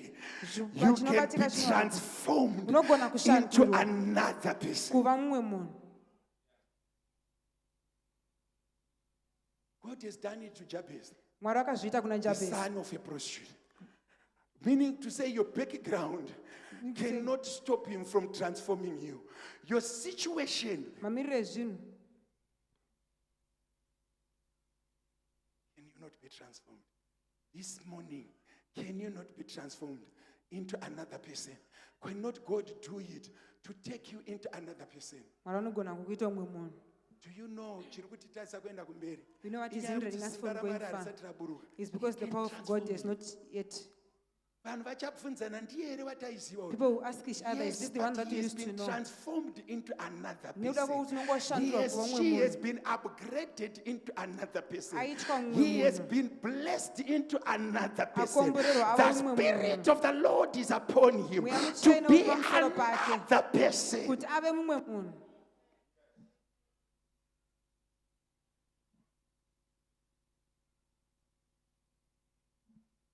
Mweya wangu uri kundimanikidza kuti kune vanhu, you need to be transformed. Unofanira This kushandurwa. morning there should be power upon you. You Mangwanani should anofanira feel kuva simba the pamusoro power. pako. Your background can be transformed.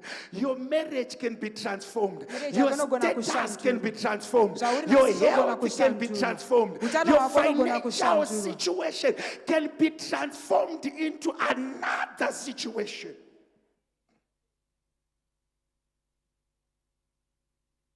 When God is doing stuff, Kana Mwari achiita zvinhu. kana Mwari vakukushandisa, When now God is using you, unotonzwa zvanzi God put people into Gideon's hands. Why? Mwari akaisa vanhu He mumaoko was aGideon upon him. nekuti aiva pamusoro pake.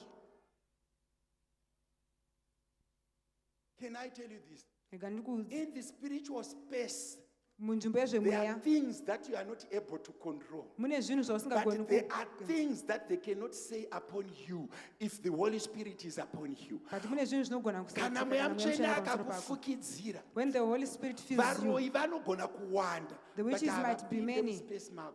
but they will not enter in your space.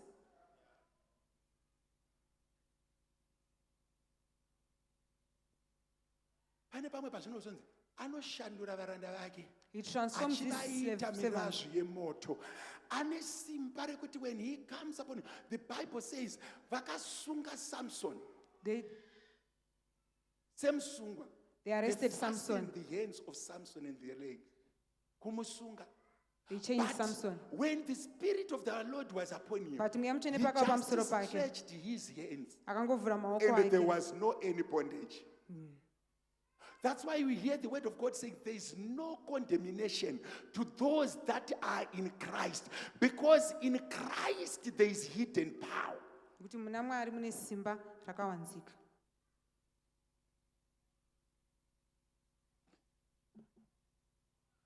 I'm looking for people to be transformed. Ndiri kutsvaga vanhu vanoda I'm kushandurwa. looking for transformation. Ndiri kutsvaga kushandurwa. When God is about to do a new thing, Mwari kana kuda kuita chimwe chinhu chitsva. pamwe pacho anokukirietera different settings At some point he so keeps that for you you different can hear settings. him or better. Kuti kuti umanzwe zvakanaka.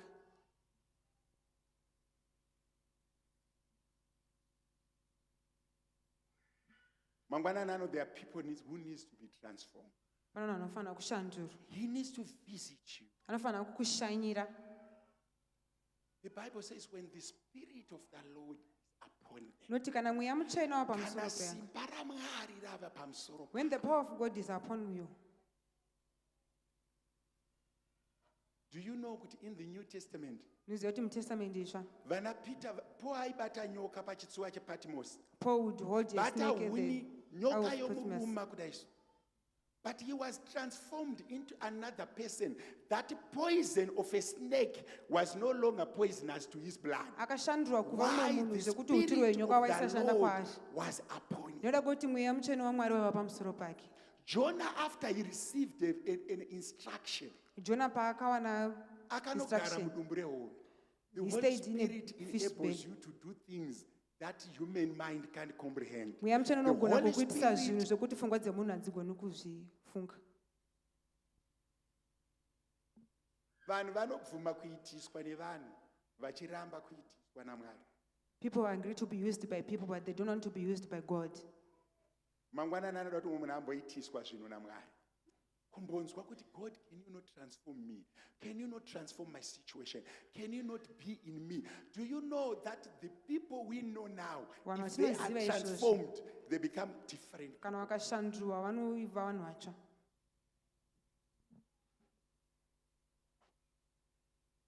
Yandaverengesa.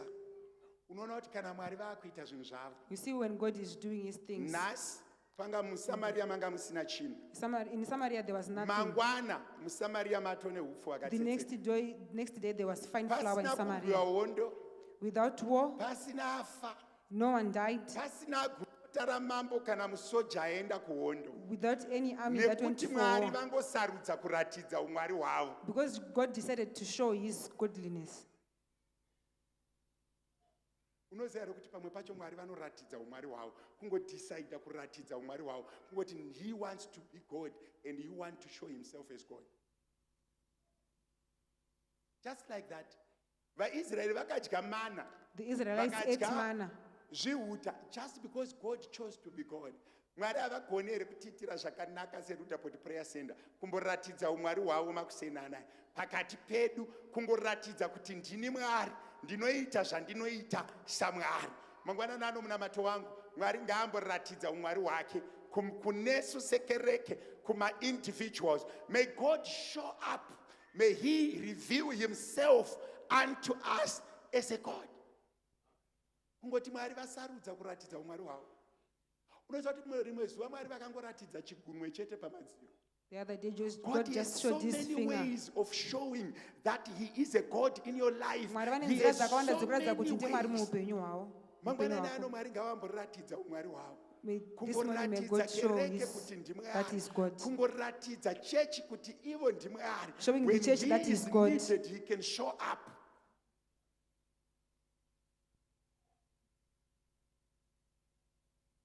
Pamwe pacho God Mwari havauyi pachine 10 days. At some point, God doesn't come Vanouya 10 when days it's before. a minute before. He comes when it's a minute before Kuratidza kuti ndimwari. to show off that is God. Mwari ngavamboratidza. Do you know kuti Mwari pane humwari hwamunoziva?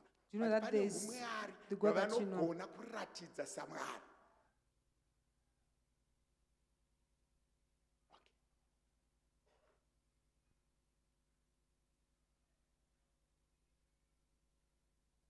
ndoda kuti Mwari varatidze umwari hwavo God must show off his godliness kwatiri, to us, kungoratidza kuti ndiMwari.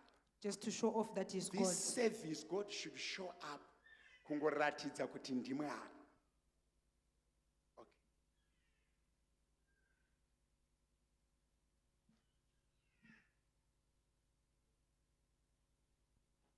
Ndoda kuti Mweya Mutsvene search the church. I want him to search the church and show up as a God who saves.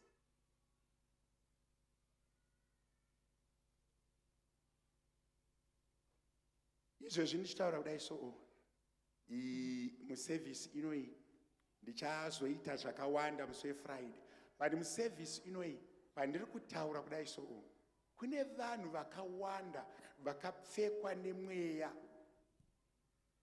yakatovapfeka yekuti it's working in them. I want those spirits to move out and the Spirit of God to fill them up. Pavakagara ipapo kuti uzive kuti ndiri kutaura newe, ndoda kuti Mweya Mutsvene atange kukuratidza kuti simba, whatever has been using you, you must be, unofanira kutanga kubvunda kana kutya mauri. That spirit has to go. Mwari vanofanira kumbozvirati. Kune vanhu vakagarwa, kune vanhu vakabatirwa madestiny, kune vanhu that, remember, you can't be filled with the Holy Spirit unless that spirit is out. Because you cannot be a vessel of two spirits. It's only one that can take off.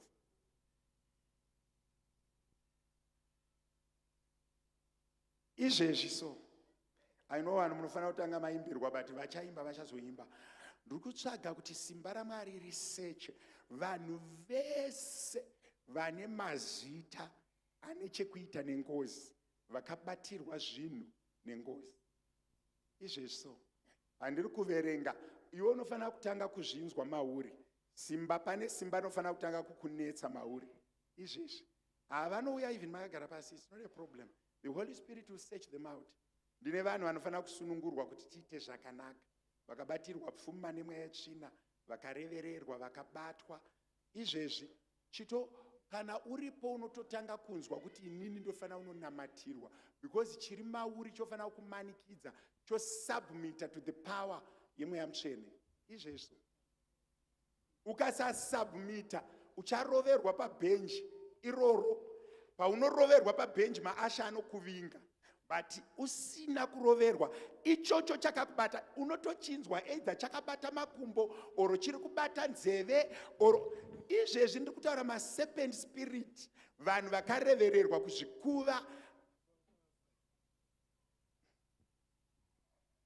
Izvezvi kune vanhu vakabatwa mumakumbo zvivevo, kana makumbo ako achikudhonza. Izvezvi ndakakumirira, unotomanzwa makumbo achikudhonza, makumbo okuzvigunwo ngakutange kurohwa nechando. Izvezvi kuti unzwe kuti you are a candidate to be delivered, zvigunwe zvako ngazvitange kurohwa nechando. Izvezvi kuchipisa kudai, isi vamwe tichisweta, unozvinzwa zvichikurovera.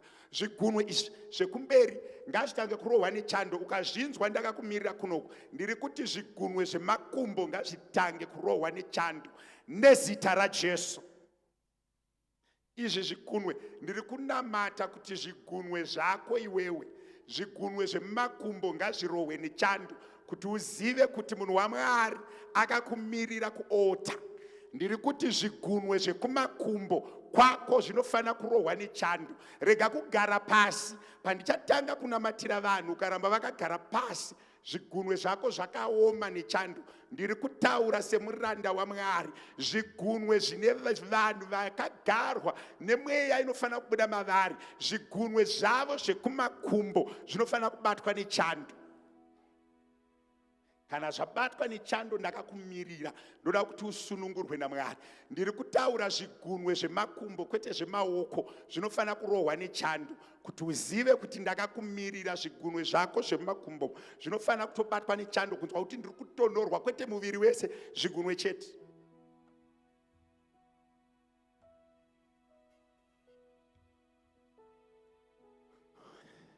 Baba, ndakuanoinda the altar with power to deliver every spirit, every covenant. Nezita raJesu, I command an anointing to move in the church right now. My elders, we are bas. Mweya washe.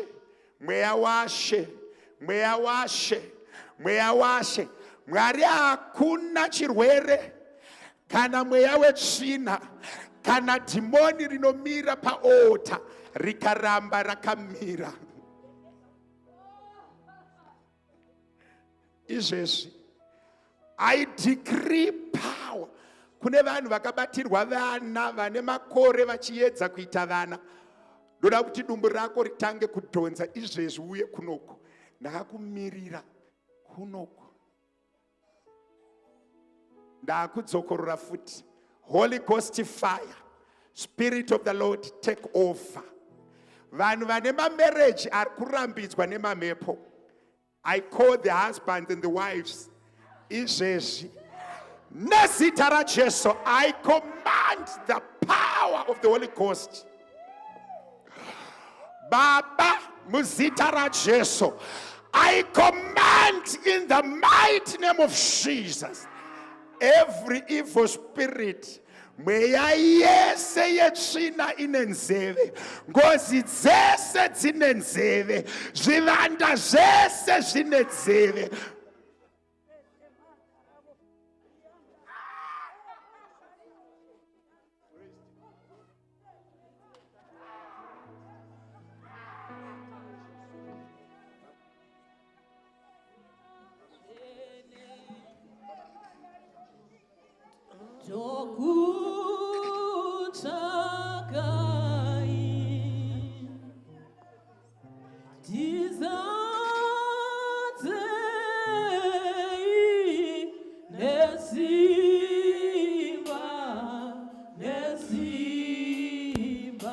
Church simukai munamati.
uchakaina